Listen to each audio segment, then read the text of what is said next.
कि शिद्दत से अगर किसी भी चीज को चाहो तो पूरा कायनात उसको मिलाने में लग जाती है। आज मैं ऐसा आपको एक उदाहरण दिखाऊंगा जो आपको सोचने पर मजबूर करेगा और साथ ही साथ प्रेरणा से भर देगा और आप भी अपने जीवन में कुछ बड़ा करने के लिए घर से निकल पड़ेंगे।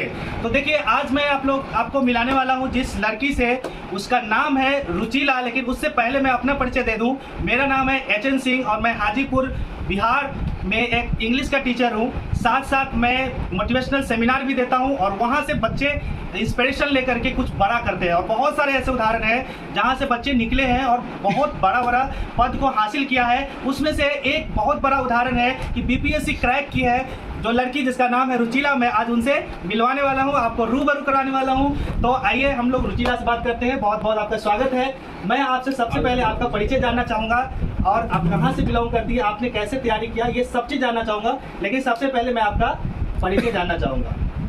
सबसे पहले तो आप सबका बहुत बहुत धन्यवाद। और मेरा नाम रुचिला रानी है। मेरा फिजिक्स बीपीएससी में प्रोबेशन ऑफिसर के पद पे हुआ है और मेरा रैंक 215 है। और जहाँ तक मेरी तैयारी की बात है तो मैंने इस चीज़ की तैयारी, बीपीएससी की तैयारी 2019 से स्टार्ट की थी और लगातार मैंने 3 एग्ज़ाम दिए हैं, 64वीं, 65वीं और 66वीं। 64वीं और 65वीं में मेरा कुछ नंबर से छूट गया था, मेंस क्लियर नहीं हुआ था और मुझे काफ़ी डर था कि कहीं इस बार भी ऐसा ना हो जाए। अंदर से मैं काफ़ी टूट भी गई थी, लेकिन भगवान ने साथ दिया और घर वालों की मेहनत, मेरी मेहनत, सब लोग सर लोग की मेहनत के कारण से आज मैं इस मुकाम को हासिल कर पाई हूँ। तो मैं सबको बहुत बहुत धन्यवाद देना चाहूँगी और हम सब लोग आपको बहुत बहुत बधाई देते हैं। यहाँ पर बहुत सारे लोग हैं अभी उपलब्ध। मैं चाहूंगा कि एक बार कैमरामैन सबको एक बार दिखाइए कि यहाँ जो भी लोग आए हैं सब अपना इंस्पिरेशन लेने के लिए आए हैं, सब अपना अपना बधाई देने के लिए आए हैं। बहुत खुश है गांव के लोग और ये गांव के साथ साथ अपने समाज, अपने पूरे बिहार का नाम रोशन की है। इसके लिए फिर से एक बार मैं इसको तहे दिल से बहुत बहुत बधाई देना चाहता हूं। और मैं एक चीज याद दिलाना चाहता हूं जो सबके लिए इंस्पिरेशन का कारण बनेगा। आज से 5-6 साल पहले यानी 2015 के करीब जब मैं इनको पढ़ा रहा था, उस समय मैंने एक प्रतियोगिता किया था, उसमें साइकिल वितरण किया था। कुछ बच्चों को मैंने साइकिल बांटा था और पढ़ने के लिए जो स्टडी मटेरियल दिया था, बस मैंने कहा था कि उस स्टडी मटेरियल से आपको पढ़ के आना है, बस इसी में से क्वेश्चन पूछा जाएगा। जिसमें ये जो सामने बैठी हुई लड़की है जो बीपीएससी क्रैक की है, इन्होंने भी काफी मेहनत किया था, बस 1 नंबर से चूक गई थी। और मुझे भी पूरा इच्छा था कि मैं इसको ये साइकिल दूं, लेकिन 1 नंबर से चूकने की वजह से ये साइकिल इसको नहीं मिल पाया, जिसकी वजह से ये रोने लग गई थी कि आप बोली कि कल सर जब साइकिल बटेगा तो मैं नहीं आऊंगी सर, मुझे तो नहीं मिला, ऐसे कुछ बोलने लगे। मैंने कहा था उस दिन, वो शब्द इसको शायद याद हो या नहीं, मैंने कहा था रुचिला तुम अवश्य आना, आज किसी के लिए तुम ताली बजाओगी तो कल पूरी कायनात तुम्हारे लिए ताली बजाएंगे। और वो आज दिन आ गया है कि सब लोग ताली बजाने के लिए तैयार है। याद है तुमको? बोले थे ना, इतना हतोत्साहित हो गई थी कि बोली कि सर बहुत मेहनत किए थे सर, मुझे साइकिल नहीं मिला सर, रोने लगी थी। और मैंने यही कहा था कि ये पूरा दुनिया तुम्हारे लिए ताली बजाएगा, केवल मेहनत जारी रखो, क्योंकि 1 नंबर से छूटा है। 1 नंबर से छूटने का मतलब है तुम्हारी तैयारी बेहतर थी, किसी वजह से बाय मिस्टेक तुमने गलत ऑप्शन चुन लिया, इसलिए 1 नंबर छूटा।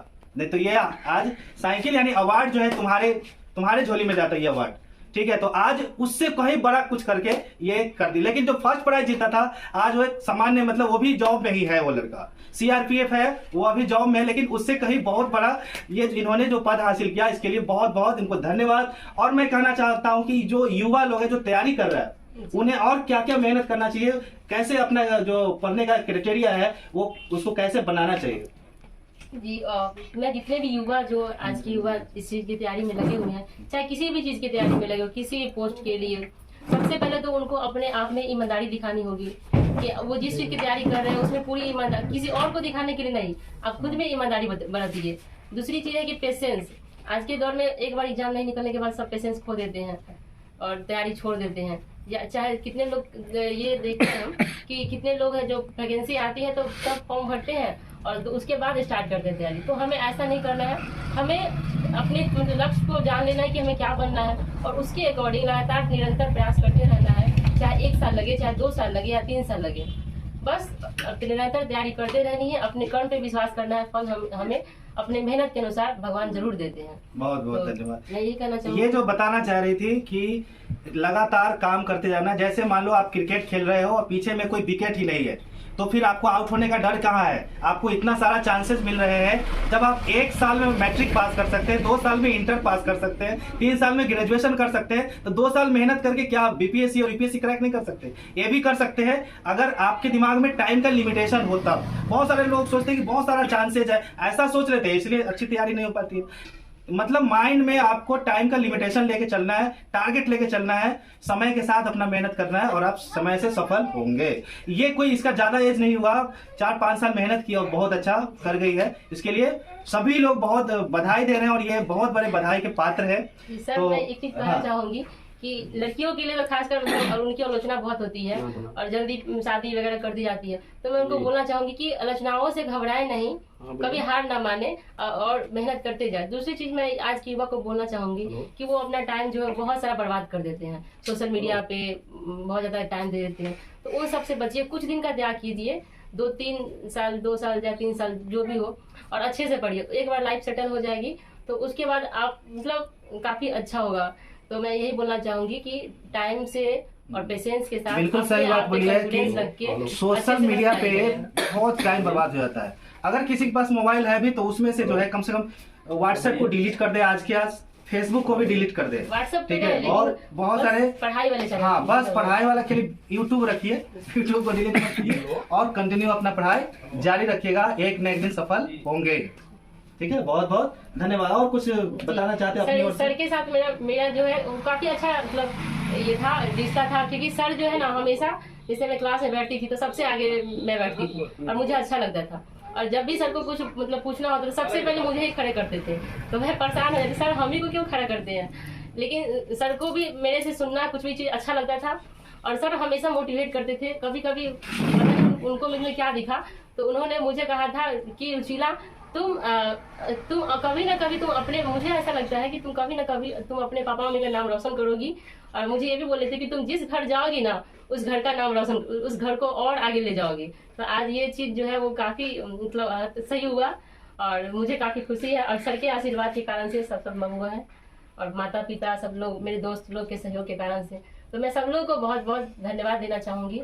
और साथ ही साथ मैं शिक्षक लोगों को भी ये बात जरूर बताना चाहूंगा कि बच्चों को मेटेरियलिज्म मत बनाइए उसको, मतलब केवल साइंस पढ़ना है, फिजिक्स केमिस्ट्री पढ़ते जाना। अरे कुछ सोशल साइंस या कुछ व्यवहारिक नॉलेज भी देना बहुत जरूरी है। आपको आश्चर्य होगा कि जो ओसामा बिन लादेन जो मारे गए वो एक साइंटिस्ट थे, काश उनको भी मोरल शिक्षा दी गई होती तो उतने बड़े मतलब बहुत बड़ा नॉलेज रखते हुए भी एक आतंकवादी के रूप में वो मारे गए।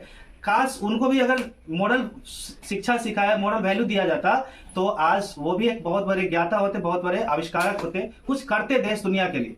तो यही मैं कहना चाहता हूँ बाकी सभी शिक्षक लोगों को कि आप केवल उनको पढ़ाइए ही नहीं, बल्कि महीना में, सप्ताह में एक ऐसा दिन भी रखिए जिस दिन केवल मोटिवेशनल बातें हो, केवल प्रेरणादायक बातें हो, प्रेरणादायक कहानियां हो, जिससे सीख लेकर के बच्चा कुछ करे। केवल उसको फिजिक्स केमिस्ट्री पढ़ाने से वो साइंटिस्ट होके भी क्या करेगा, वो मेटेरियलिस्टिक हो जाएगा, केवल पैसा की ओर सोचेगा। पैसा कमाने के लिए देश को भी दे सकता है, कुछ भी कर सकता है।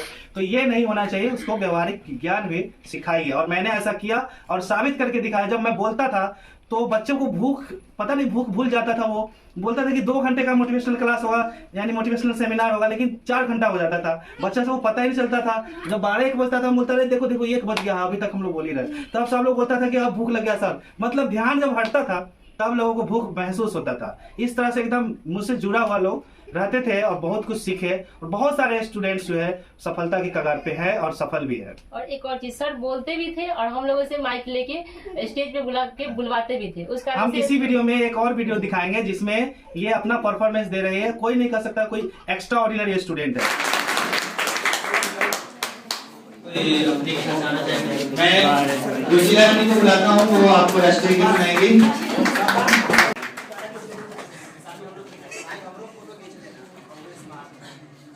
और ये टॉप 10 में भी शामिल हुई है। Good morning, friends. Hello, this is Ruchila Rani, and today I am very happy because I have given a golden opportunity to speak about Republic Day, 67th Republic Day. Today I am celebrating, and we all are celebrating 67th Republic Day, and today I am very happy because you all are present here on the occasion of Republic Day. आज हमारा देश आज हमारा देश का 60वां गणतंत्र दिवस बड़े ही हर्षोल्लास के साथ मना रहा है और आज ही के दिन हमारा जो संविधान था वो अपनाया गया था। जब वहां से यहाँ तक का सफर ये पूरा कर ली तो कोई भी कर सकता है। और आप लोग कुछ कहना चाहेंगे? हम बोल सकते हैं, हाँ, पापा बोल सकते हैं। चलिए सर, समाज के हम यही कहना चाहते हैं कि हम बहुत गरीब तबके से उठे हैं, एक गांव में रह के हम अपना बच्ची के इस मुकाम तक पहुंचाए हैं।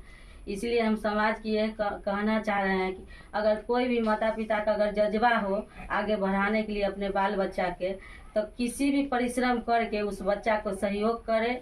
घबराए नहीं कि हमको पास बेटी है, कैसे शादी होगा, कैसे क्या होगा। सिर्फ अपना मकसद पूरा करे कि हम बेटी को किस तरह से अपना आगे बढ़ाएंगे, उसका उज्जवल भविष्य के लिए हम कामना करेंगे। एक माता पिता के यही एक अथी रहता है सब कि हम हर एक माँ बाप अपना औलाद के पैदा करे और उसको अपना एक ऐसा बना दे कि देश दुनिया देखे, उसको अच्छा लगे और उसको देखा देखी और दूसरे माँ बाप भी इस तरह का कर सके। यही हम बेटी को हम अपना ये पास करके सारा दुनिया के दिखाई है कि एक बेटी बहुत कुछ कर सकती है। बेटा भी कर सकता है अगर उसके पास जज्बा हो, सब अगर हो तो बेटा भी कर सकता है। इसलिए हम समाज के यही कहना चाहते हैं कि मेरी बेटी का अनुकरण करके हम कितना गरीबी से उठकर इस बच्ची को हम आगे बढ़ाए हैं। ये बच्ची हमको कितना मेहनत की है हम लोग जानते हैं। अगर हर एक बच्चा इसके जैसा अगर बन जाएगा तो कितनो राष्ट्रपति रहेगा, कितनो बड़ा से बड़ा पद हासिल कर सकता है। लेकिन जज्बा होना चाहिए। ये नहीं कि पापा जी से कह दिए कि पापा जी हमको 1000 रुपया की जरूरत है, वो जाके नाश्ता कर ले आ कापी किताब अगर नहीं पूरा करे तो ये ऐसा नहीं होगा। उस पैसा के उसको लगे कि हम 1 घंटा के लिए भूखे रह जाए, लेकिन इसको हम कलम किने, कापी करें, हम अपना पढ़ाई पर इस पैसा को हम खर्च करें तो कैसो कठिन से कठिन काम एकदम आसान हो जाएगा। हम समाज के यही हम अपना देहात के रह के हम अपना ये अथी कह रहे हैं कि कोई भी समाज के बच्चा अच्छा करने के लिए इतना करना होगा। बहुत बहुत धन्यवाद। तो ये थी रुचिला रानी की माँ और यहाँ इधर पिताजी बैठे हुए हैं। सबसे बड़ा अगर योगदान अगर जाता है, सबसे बड़ा कंट्रीब्यूशन अगर जाता है तो माता पिता का जाता है, क्योंकि किसी भी इंसान का शिक्षा घर से शुरू होता है।